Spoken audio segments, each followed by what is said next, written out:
to this day, I'm still learning things, and they recently changed the purchase agreement. So it's a good thing to hop into. I don't know, has anyone attended George's contract class before? Right, ton of good stuff, right, Clara? Clara's been doing it longer than I have, and she still gets information in those classes. So it's virtual or here in person, 1 to 3 in the training room, or virtual. Oh, I don't know if you guys had heard, who here remembers Ken Evans? Was anyone here? Ileana, John, Mike. Ken was part of the KW family. I don't know if you guys heard, but there was no, it was a yeah. It was a stabbing during our chili cook-off. We actually seen the news helicopter. We weren't really sure what's going on. Very sad story, guys. Ken was part of the KW family. If you ever talked to him, he was doing one of two things. He was either telling you a joke or he was laughing. He was always a very upbeat, optimistic guy. He did everything for his daughter. And he was full-time agent up until I think about 2017, 2018. He got back into contracting. I know he came from Texas. I don't know if he was from there, but he had like this southern drawl kind of accent to him. Really good guy. Unfortunately, him and his daughter did pass away. They were victims of stabbings in the parking lot over here at Kohl's. They don't know really. They really don't know what happened. What they do know is that Ken was with his daughter. Ken at that time was fixing his car, and some random person came up and asked for help. There's an altercation, and that person ended up stabbing Ken and his daughter. Yeah, and they think the guy might not all be there. He might have been on drugs too. So really sad story. At the end of the day, Ken was part of our real estate community. He was part of our KW family. The family's having a hard time raising funds for the funeral and burial. So if you guys can, there's a QR code here. That goes straight to the GoFundMe, right? Yeah, GoFundMe. Go on to GoFundMe, and I do know that our KW Cares is working to reach out to his family to offer some help there as well. But with that being said, check in on your colleagues, guys. Ken, I was like, man, I really hate to see that he was in that position and he was part of our family too. So check in on your fellow colleagues, even if you think everything's going well. Ask, how are things going? Can I help? I'm here to help in any way that I can too. It doesn't have to be business related. If you need a bed to stay at, a room, I have one, anytime. So QR code's there. If you guys want more information, you can come see me afterwards. Shift happens. You guys been reading the Shift book? I have. So good. Oh man, I do reels on it. I read the book, and then I'll go do social media reels on what I read. And everyone's like, man, this is so great. You're so smart. And I'm just like, you read the book, you can be able to do it too. But the market's been shifting. It has been shifting, and we're going to have a mega agent panel. Oscar, who's a chief economist with CAR, our very own Anusha. You guys know Anusha, very successful. She owns some brokerages, her own KW offices, and she has a team up here, and she's part of, is it United Home Group? Yeah. Yeah, United Home Group. She has a mega team. Christina Queen, she's with Remax. I think everyone knows Maxi Case. Been in the industry a long time. Interesting facts about Maxi Case. Her husband helped build part of Century 21 Doug Anderson. And Joy Colvin with Berkshire. Joy's a sweetheart. She's been in the business a long time. So a lot of these agents have been through a shifting market. So would you guys agree that this would probably be something you want to attend? Right? Oh, here we go. How to use Command Designs. Who's using Command? Have you guys used the designs yet? Have you popped into that thing? Yeah. A ton of cool stuff in there. Makes it super easy. Mike, you're going to be teaching this one, right? Yep, tomorrow at 11. Very own Mike Serrano is going to be teaching how to make flyers, social posts, postcards, and more. Did you guys know you can send postcards straight from Command? Yes. It's so easy. So easy. And it's I think is it still 79 cents or 77 cents a postcard? It's For about the there. smaller ones, it's like 77 cents, 79 cents. You just go and literally you can type in an address, do a radius, and you can have postcards sent out in 5-10 minutes max. So I'm have to be going over some of that stuff. Oh, Command Con. This is gonna be a virtual event. I think it's the first one they've done of this, right? Yeah, very first virtual On a Wednesday. command only event, yep. Yeah, so it's virtual. They're gonna take top producing agents that are using Command at a high level and just sharing their insights. Okay, so it's kind of like a mastermind setup.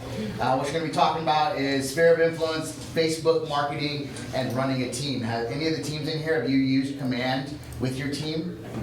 I have been for a year, and Mike, there's a lot of learning to go on through that, right? A lot of trial and error. So if you're looking to run a team, or you currently have a team, you're trying out Command, this is great because a lot of it we did through trial and error. And you can probably find out a lot about that stuff and save you probably a year's worth of trials and errors and figure out what they're doing right. Is that an all-day thing? It is from 9 a.m. Yeah. No, yeah, it is an all day. Yeah, it is all day. And is On Track here? On Track, Shauna? It's their time to shine. Look at him. Please, thank you. Do you know if that's gonna be recorded because we're gonna be taking the vote test? That I don't know. We can check though. We'll check and find out. You might want to RSVP for that, just in case it is. They usually send out a link afterwards. Yeah, if it is gonna be a recorded thing that you might be able to access afterwards. So, yeah, I know it's gonna be the same time as Bowl, next week, so, you know, might wanna register for that, just in case you can get access to it later on. JD, can you go back a few slides to get the panel? There we go. Well, yeah, should happen. Oh, you're doing the Price is Right? I can if you want me to. No, I'm joking. You got gift cards? Whoa, write some up. I know how to do the Starbucks logo, trust me. Mike Jackson said he'll pay for them. Yeah. Oh, I'll pay in IOUs. That's just as good as cash. We're redeeming Well, that I guess this is the perfect time to go over a joke. You guys want to hear a joke? Remax. You're Yeah. gonna hear it either way. What does a baby computer call its father? Dada. Dada, D-A-T-A. Oh, that's. No good? Okay. Well, Just do it anyway. Well, do we have the info to this? yeah, I mean, it's all here, these are the Is updates. it at the end of it? No, it's right after. Yeah, so Okay, so I guess there's no gift, but I don't know about you guys, I'm pretty competitive, so I always want to win at whatever it is. So we're still gonna do this. This home is in East Palmdale. Price is Right music. It's a 3-bedroom, 1-bathroom, built in 1954, just over 1,600 square feet. Lot size is 7,700 square feet. If you guys would like to participate, write down what you think the home is Sold for. sold for. And how much they paid in closing costs now? Yeah, no kidding, right? And they buy out the interest rates? Yeah. How long ago is that? Gotcha. I'll Okay. take 3 of these. Okay. How many days on market? So we're gonna go through it one more time. East Palmdale, 3-bedroom, 1-bathroom, 1950s built, 1,600 square feet, 7,700 square foot lot. Decent condition. Claire's got 349.9. What do you got, John? 435? 415. 415. You got 370, 365, 395. 325, 435, 399. and 399. 335 inside. Maria says it's $380. I don't know if that's right. No. Oh, 380,000. Gotcha. 382. So I seen someone list a property for $2,000. It's supposed to be like 200,000. Oh. And I was getting a ton of calls. They're like, "Hey, is that real?" I'm like, "I'm pretty sure it's not." So I made a mistake. Okay, here we go.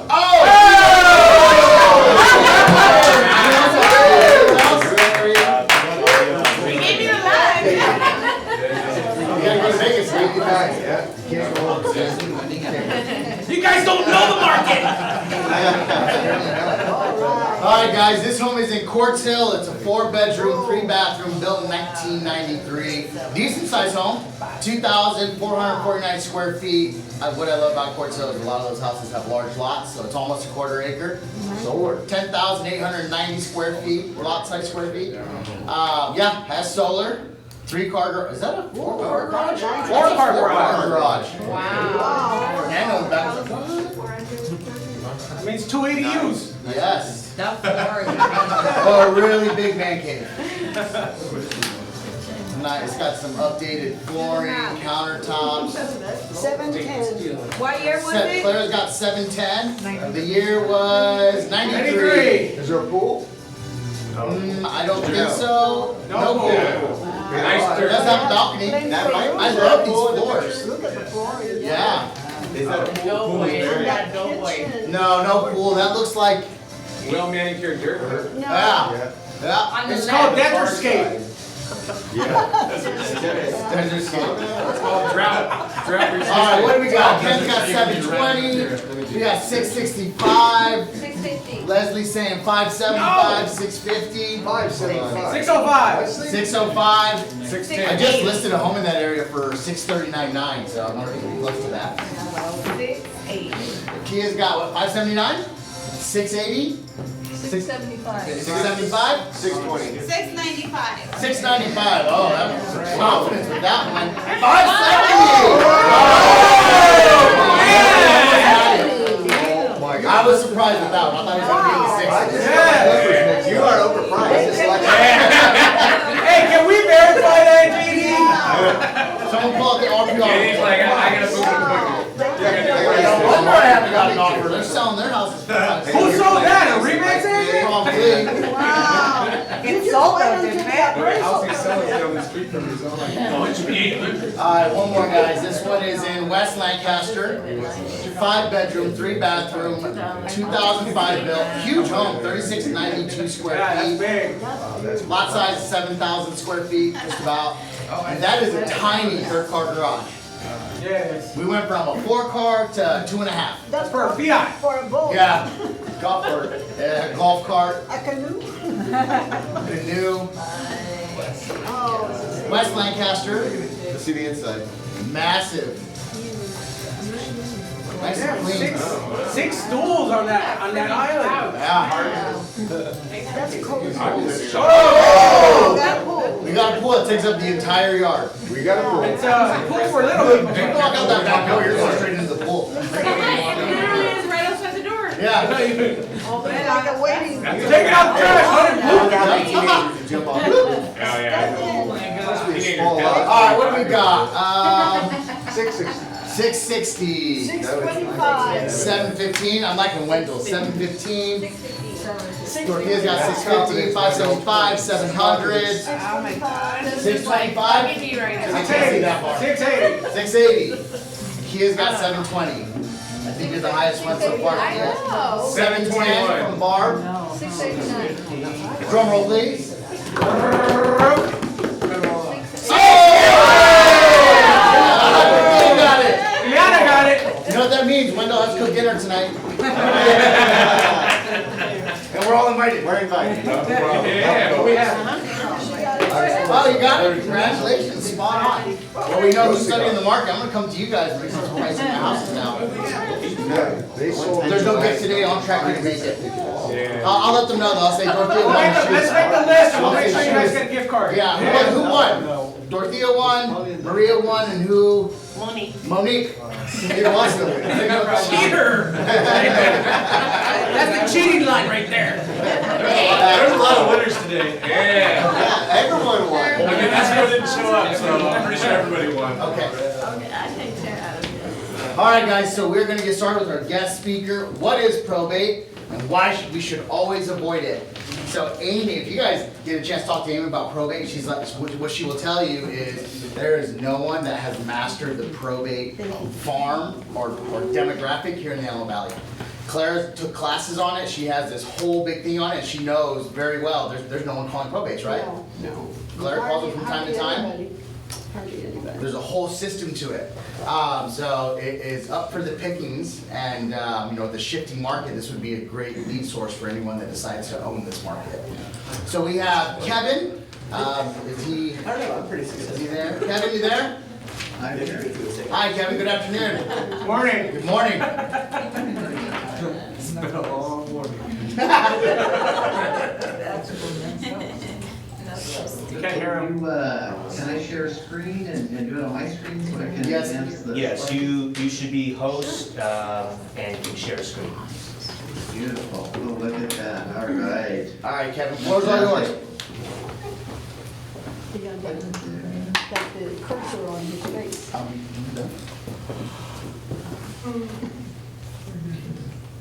we go. He's frozen. Well, you guys want to hear another joke? Yeah. That was funny. What kind of bee makes milk? All right, so I'm trying to get it to show just that. Let's see, you might have to go to your presentation and present it.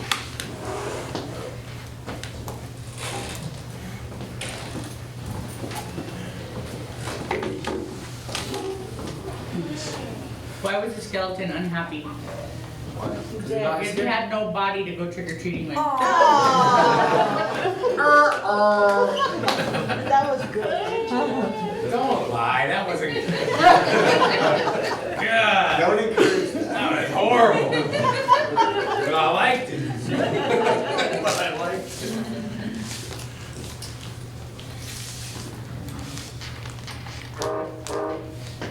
There, Kevin, you trying to reshare your screen there?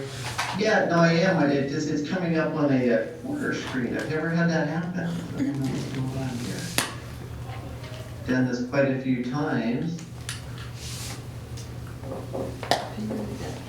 This monitor is massive, isn't it? He's looking high.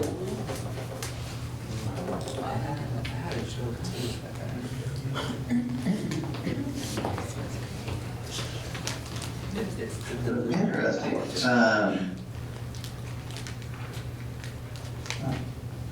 Yeah, you might have to just try sharing your screen again and presenting the presentation. Yeah, let me do this. I'm gonna close my PowerPoint, start over again here.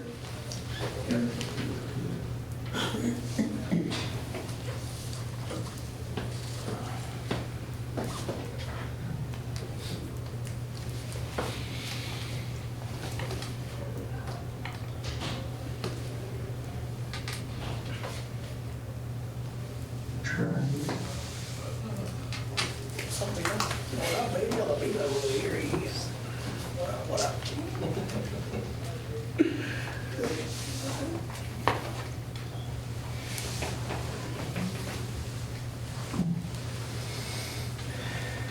Very interesting. Still comes up with a quarter screen.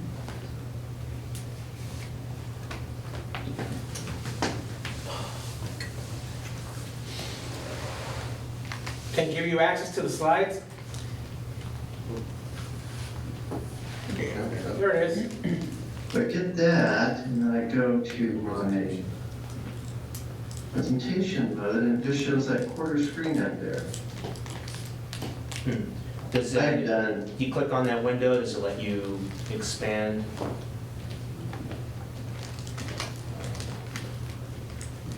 here. We can see it. I don't know, presenter view? Certainly don't mind, does that look better? Yeah, it's viewable. So I've done dozens of these, I've never had this happen, so we'll put it back. Go up to the top of that window under display settings and, oh, swap. Well, we can kind of see it, from here, in the room. So we can go with that. I apologize, nothing like having issues here. Very well. All right, well, let me,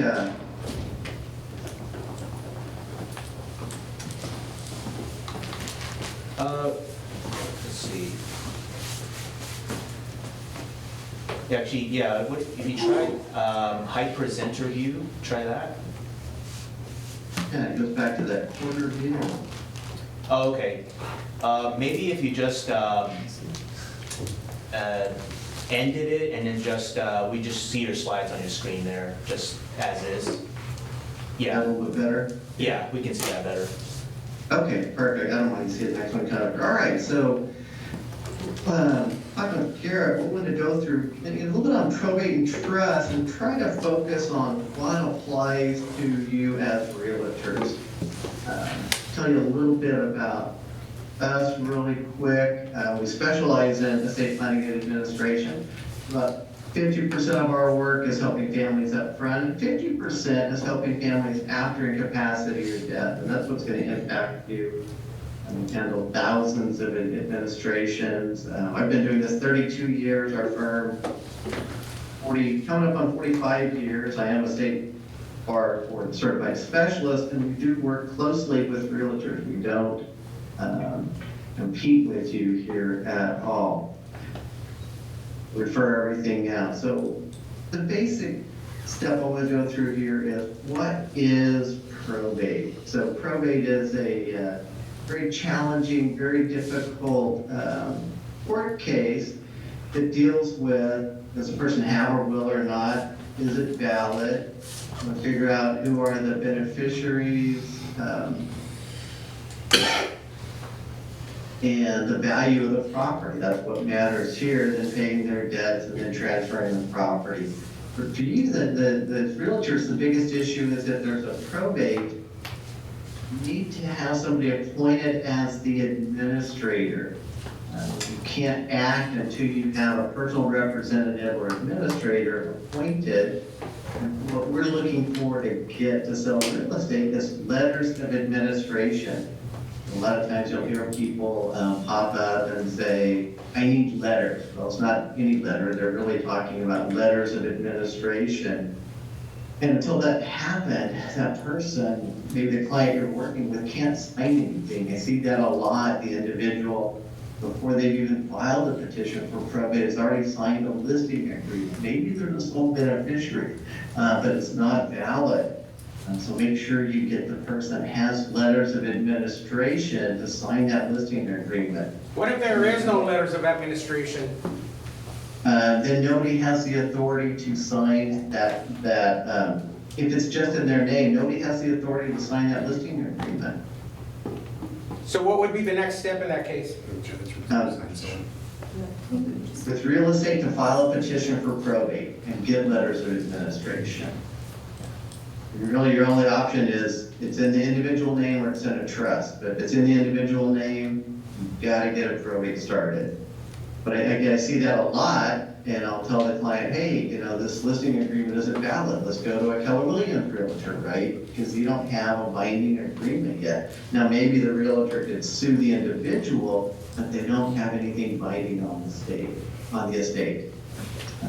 So watch for that and make sure they have that letters of administration. Does that make sense? All right.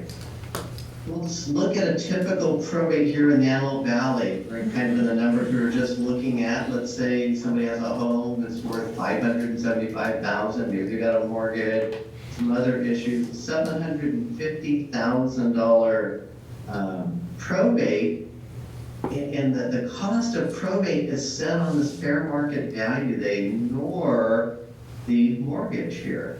So people are shocked to find out what is a probate run. You can see a very typical Antelope Valley probate, you can run $44,000. So that these fees are set by statute, $18,000 in attorney's fees. The executor's entitled to an $18,000 fee. All the filing fees, the court has their own appraiser, and this always blows me away. They've got this one person, and they appraise everything in this estate. The real estate, residential and commercial, property, jewelry, cars. We've had people in Kern County more than here with cattle. The same person appraises it all, right? How can they be good? Well, we know they can't, but that's who does it. They set the price, where the cost of the probate set.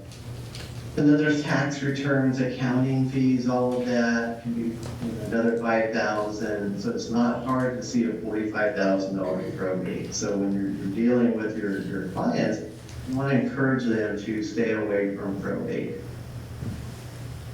It's ironic that we have the most difficult system in the country here in California. If we go next door to Arizona, they have the simplest probate system. It can be a few $1,000s. People, I read all these listservs, and someone was complaining it was taking like 3 months to finish a probate in Arizona. I'm like, oh my gosh, we can't even get started in 3 months. It's gonna take us that long to get somebody appointed.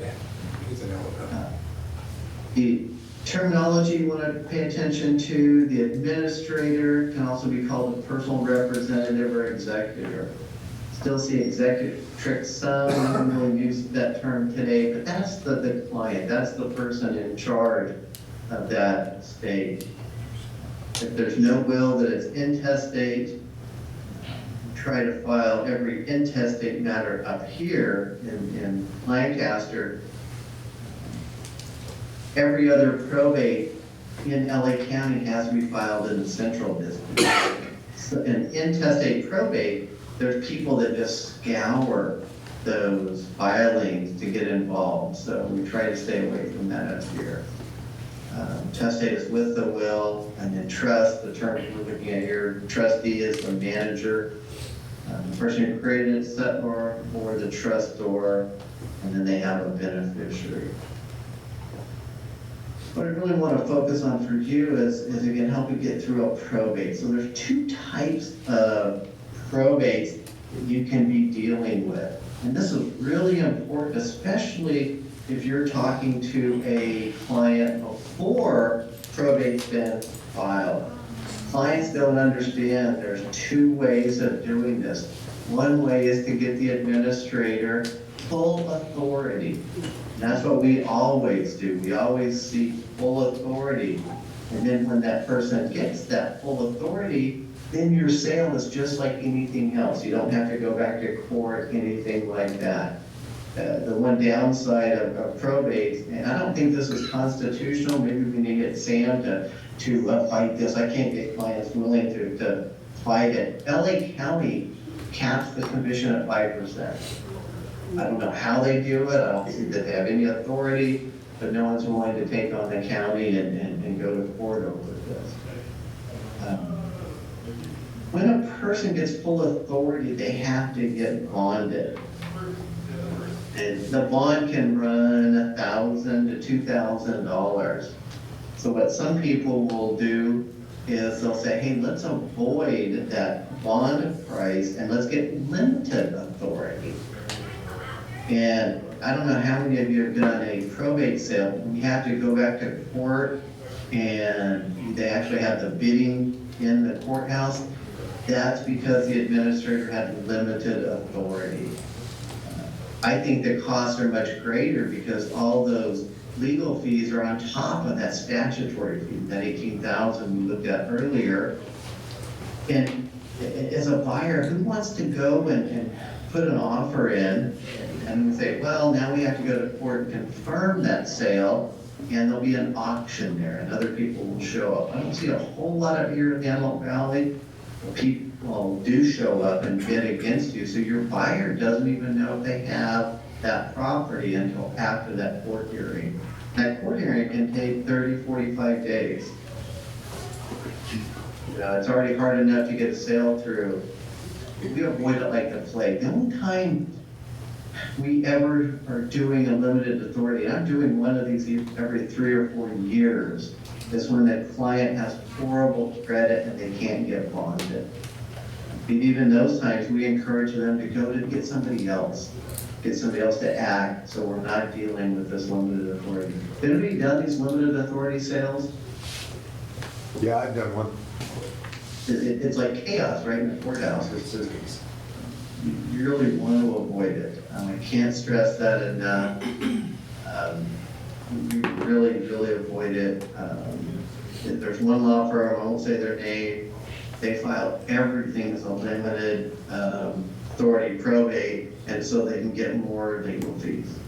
But we really try to avoid it. It makes our life easier, makes your life easier, makes the client's life easier when we're going through probate and can handle it just like any other sale, with the caveat of that 5% commission. It is a big business in California. Nationwide, probate attorney fees are up $2 billion per year. And again, we have the highest cost, highest fees here in California. In theory, you can do a probate in a year. We're seeing more 18 months to 2 years in California. We're still under that state of emergency here. And there's some, there's some deadlines in our California statutes that under the state of emergency, they get to ignore. That's why we're not seeing that many 12-month probates anymore. We're seeing more of the simple ones are going to be 15 to 18 months. It's not contested here. And why is it so challenging here? This is my own personal opinion. I call California a nanny state. Our legislature has the mindset, the more laws they pass, the better they protect us, right? And remember John Rockefeller's quote, how much money is enough? Just a little bit more. And that's what I think the legislature has the mindset on our laws and regulations. How many regulations are enough, right? Just a few more.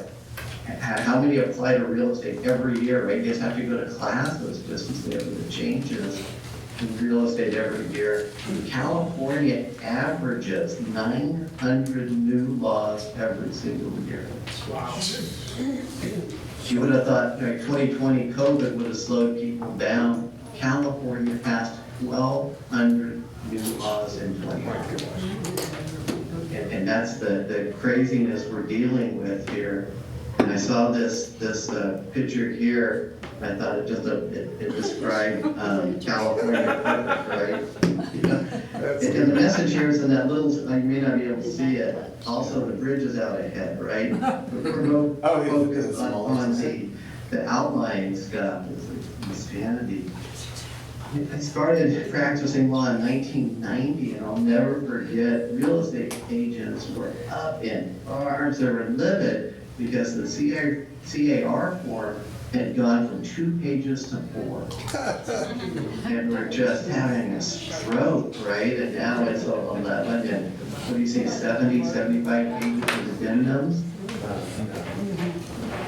It is crazy. That's that mindset that the legislature has that makes our probate process so difficult. So clients come on all the time and they say, I want to make it easy, and so move, right? You get out of California, go to Arizona, they got a simple process. We can make it as easy as possible, but they make it challenging. When you're working with clients, how do you avoid probate? Revocable trust with a technique in California. From the 30,000-foot level, states are either trust-driven or will-driven. Will-driven states that have simple probate processes. We have a very difficult one here, so we use trust to do that. So the analogy I use all the time, when people have a trust, it's like setting up a corporation, picking a corporation you want, Boeing here. The president of Boeing dies today, nothing happens to the company because the president is a manager. And that's all a trustee of a trust is, they're a manager. So the president of Boeing dies, Boeing owns all the assets, not that president, not the manager. And that's how a trust is. We're going to put real estate in a trust when that person dies. The entity owning that property, that trust didn't die. And that's the #1 threshold. Well, do you need a trust in California? And that is, if you own real estate, absolutely. We have the highest threshold in the state, the country, to trigger a probate. It's $184,500. It's indexed to inflation, so it's weird numbers. But when it comes to real estate and requiring court action, it's $61,500. I used to joke with people, maybe you could find something out in Cal City for that, but today you can't even get anything out in Cal City, right? For that number. So we want to have that real estate in a trust because that trust doesn't die as long as it holds everything. The key is it has to be funded. These people have to have their property in their trust or we're going to have to go back to court to get it funded. And so when you're looking at deeds with trust, I see this a lot. Title is held, I'll see it quite a bit, somebody, Jane Doe will grant to the Jane Doe Trust. That's not sufficient, that's incorrect. Some title companies I've seen are letting it slide, most will reject that and can have a court action. If you're dealing with a property in a trust, you want to see it Jane Doe grants to Jane Doe, trustee of the Jane Doe Trust. Trust only acts through a trustee, not by themselves. And if the husband or wife, John and Jane Doe grant to John and Jane Doe trustees of the John and Jane Doe Trust. That kind of makes sense. I don't know how often you guys run across that title issues with trust. We're seeing it more and more when people are doing these online trusts, right? The do-it-yourself stuff, and then they make mistakes and they cause problems down the road. When it comes Can I to ask a naming question? Can I Sure. ask a question? My guess is it only causes a problem when somebody contests the trust. Is that true? It can, but oftentimes the title company will reject it even when it's uncontested. We're seeing that more and more, so that's what we're looking for. When we're doing estate planning for somebody, we pull the deeds and we correct a lot of this up front, so we're not waiting until somebody dies. I saw Frank logging on here. I don't know if he's still on here. I don't know if you have any comments on that. I have another question if you don't mind. Sure. When you said a trust must be funded, I'm not sure what that means. Okay, so the property's got to be placed in the trust. Trust that's absolutely. And with real estate, that's what we'll use a grant deed. And when I see a quitclaim deed, it tells me that the person doing it doesn't fully understand what they're doing. But that we'll have a grant deed, and if it's in just Jane Doe's name, then we'll have a grant deed where Jane Doe will grant to Jane Doe as trustee of the Jane Doe Trust. That's what we're looking for, that terminology, that's funding. And then bank accounts the same way, brokerage accounts, things like that. But the big focus is real estate. Triggers more probates than anything. So if you're I have a on the list question. of, go ahead. How long does it take, perhaps, for a family who wants to build a trust? How much digging of these proofs and documents will take? How much time? To create a trust, I'm not sure I can Yeah, hear all of yeah. that. Yeah. So How we long can would a get a trust, family will we can wait? get a trust done in days. We're on a rush basis. Our workload is such. It typically takes us about 30 days from the time we meet with somebody to get it done, get it funded. We use online reporting now. I don't think the reporting office is open here yet, right? No. Yeah, it's still closed, so we do the extra $25 and do e-reporting, so we can get that property in a trust right away. If somebody comes in and ill, we'll do a turnaround in a few days to get it done. So it doesn't take a ton of time. When I see these people with that, the online or the We the People, LegalZoom, 98% of the time, their real estate is not in the trust, so in our terminology, it hasn't been funded. Then someone dies, then we have to go back to court. We might be able to do it on a summary proceeding. One of our attorneys yesterday had somebody, I'd never seen this before. I've seen some really bad trusts in my life, but this was a new record. 32 years, we keep seeing new stuff. Somebody had done they've got like a workbook. You can see the serrated edges. It's like 3 or 4 page trust. Property, the person died, the property was never in the trust, and they had 2 properties. They had one up here and one in Orange County. And we're looking at a huge probate. It's going to run them about $50,000, maybe $45,000. If the executor doesn't take a fee, if they do, then it'll be more in the $60,000 range because they use this workbook trust, right? The property wasn't funded.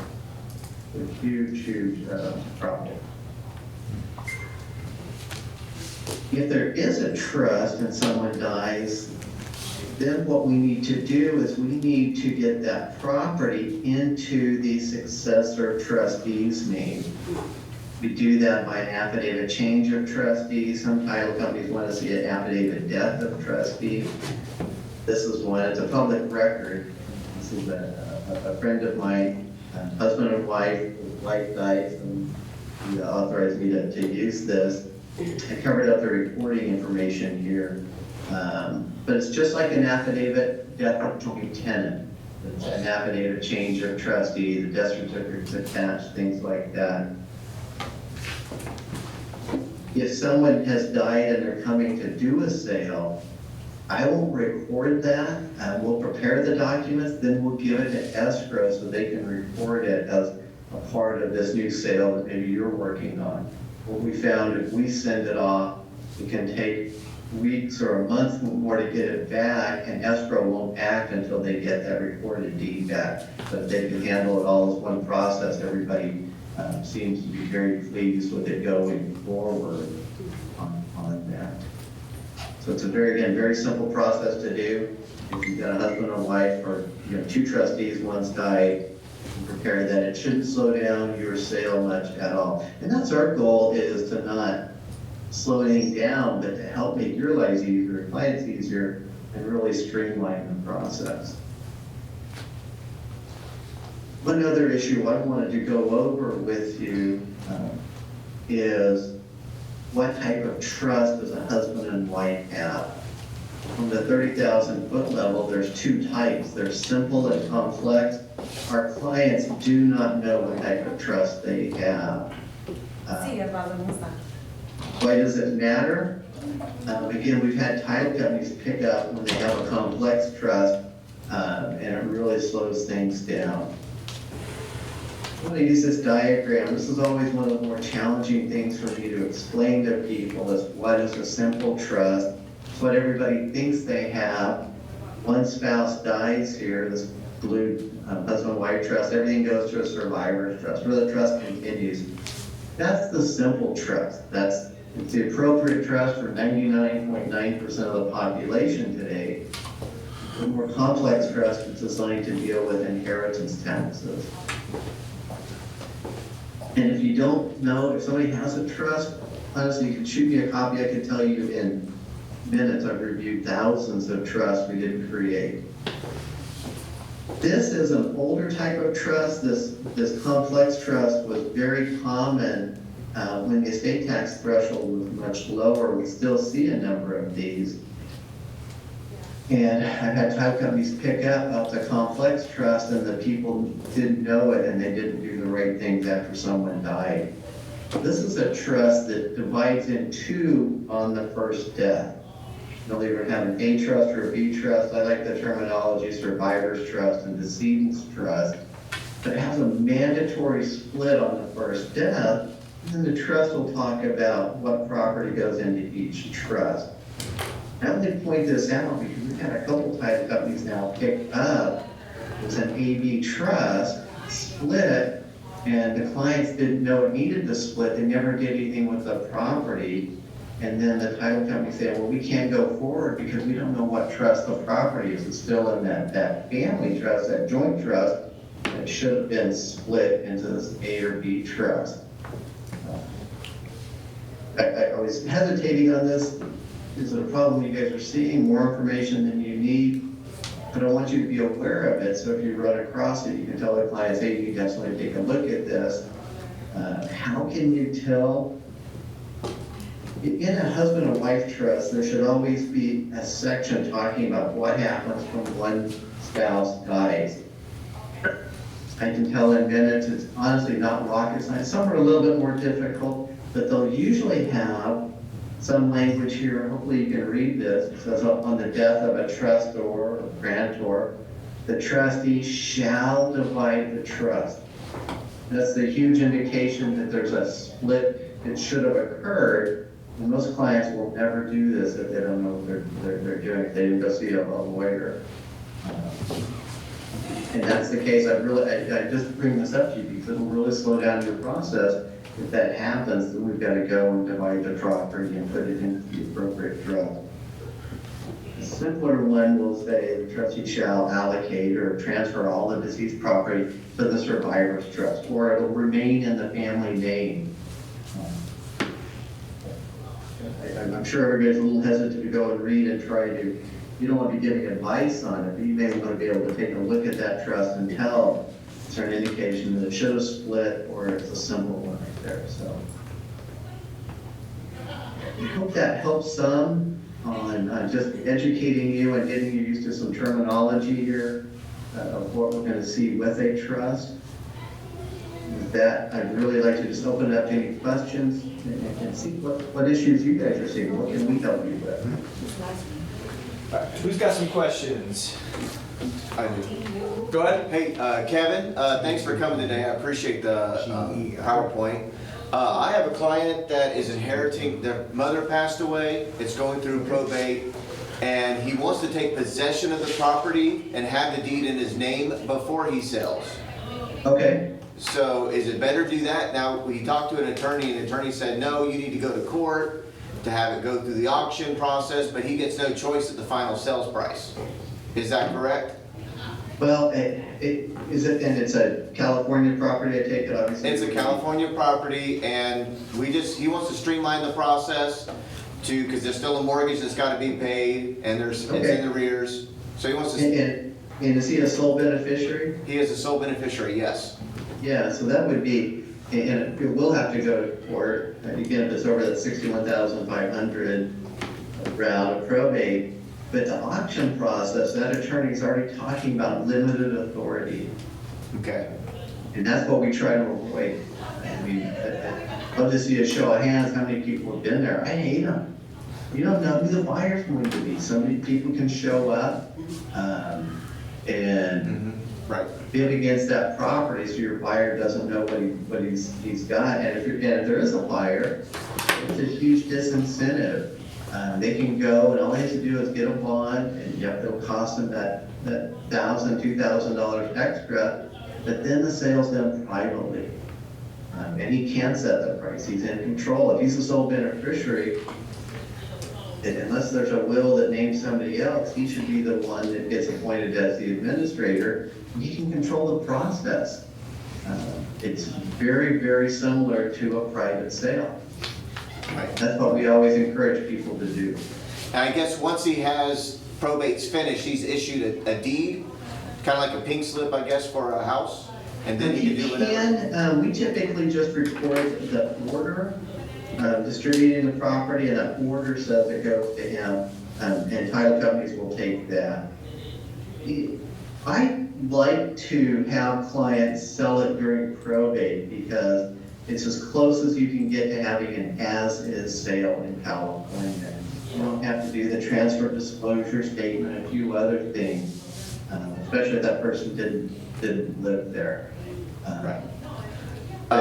One more follow-up. It's really not that, if he's a sole beneficiary, it's not that big of a deal either way. Okay. What I like about selling during the probate as well, remember, even if he's a sole beneficiary, he's looking at a year before that property is distributed to him. If they open up a probate and he's the administrator, he can sell it as soon as he's appointed. And so that's what I love being a part of and working with Keller Williams. You have so many agents. You can pre-market that before he's appointed. And we have had sales go through where they're signing the listing agreement and accepting an offer the day they're appointed. Okay. A couple days after that, then you can close that sale. You may not get the funds until the probate's wrapped up, but you're not delaying that sale for that full year, give or take. You sell right away. So Kevin, follow up, just to understand, if he's in the middle of the process and he does decide to sell, but he wants to maintain full authority on it, does it have to go through the auction process? No, if he has full authority, and that's done when the probate is established, then there's no auction process. It's done just like a private sale. Okay, okay. And then also, one last question. When do you get paid and how do you get paid? So the attorneys and the executor, if they're charged, get paid at the end after court approval.